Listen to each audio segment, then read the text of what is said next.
piano, to learn English, many class. So not have the free times. Weekend go to many places. So I told you in Shanghai.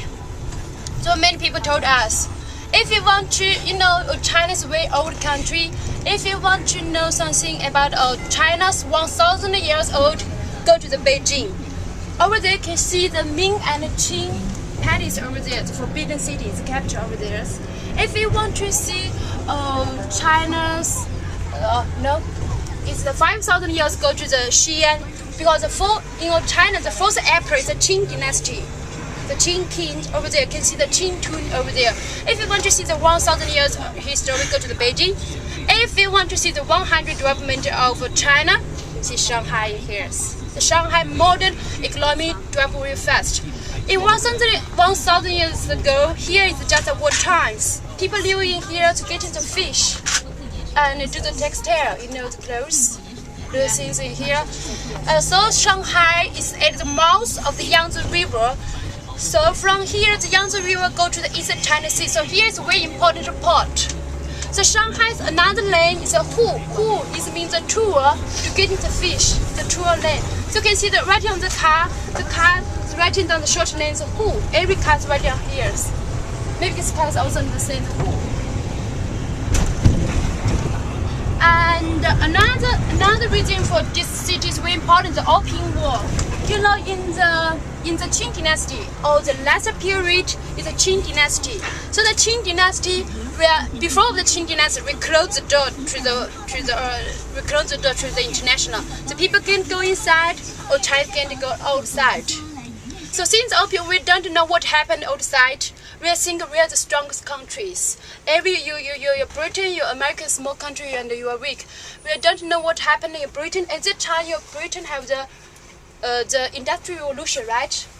Since the opium, in the old time, Chinese silk, ceramic, teas were famous. So Britain like Chinese silk and the silk, ceramic very much. So they buy the same product from China, but Chinese never want to think for Britain. So the Britain began to think how to make the money from Chinese. So they sell the opium to China. The opium. The opium wars. Yes, opiums. Yes. So many people is illegals. So at that time, China's government, we have to work together with the Britons. But with Chinese, we don't have the gun, we only the sword. The sword, the knife. Yeah. We are divided. Only that time we open the door. We have the war. China Qing dynasty have divided.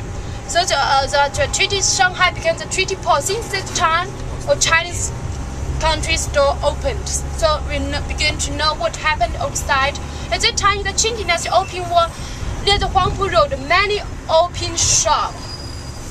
People lie down over there smoking and put some beautiful lady, Chinese lady, to attract the main come inside and smoking the opium over there.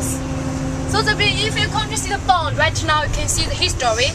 A lot of Britons building over there, because at that time the Shanghai became the paradise of the international people. So every people tried lucky here, makes money from here, and do the advantage. So the people square in the old times gambling center, the horse gambling at the times, the gambling. So we come to the bond, we can see over there many Britain, the international buildings, Belgium, French, Italian, American, Britain building over there. In the old times, this is finance center, the bond near the Huangpu rivers. So first we are going to see, maybe on the road I can show you where is the TV tower, where is the bond. Okay, so first we are going to see the Shanghai Museum. Do you want to know something about the Chinese history? Yeah. Yes. Yeah. So after we go to the Shanghai Museum, the Shanghai China's 5,000 year history door open to you, show to you. Over there also have the English. I also will introduce to you many interesting stories at the time. You can see if it's Shanghai Museum is famous for the bronze. After you go to there, you can see the drum, many drum. The drum have many small fork as the surface. Do you know what the use of the drum? Can you guess? Let me call you when we get off the bus. In the Shanghai Museum, you will see the drum, play the music. But it's made of the material is Okay, bronze. Watch it then. I don't know. I think I might know, but I might know. The drum. Can you guess what used the to, vacation? like when there were people, like it was used like to like tell people like what was coming and stuff. Like to communicate? Communicated? Earthquake? Earthquake? Yeah. I know. No. They had those in Telling Japan, them an earthquake's about to come? Like, They actually had those in Japan, I think. What? That they would be in the drums and they tell when earthquakes what were they used for? Yeah, Thank you, Zach. Well, you wanted a quick answer? I tell you. In the old time, the farmer side, they depend on the life by the weathers. If the weather is good, they have a lot of rice. The rice can good life. So they use the drum to play where they believe in the sky have the dragon. The dragon, if the very dry temperature, not rainy day, they put the drum and the sky, the dragon will listen to it. Will open the mouth and have the rainings. And many frog ate the drum. After we go to there, I will tell you what the use of the frog.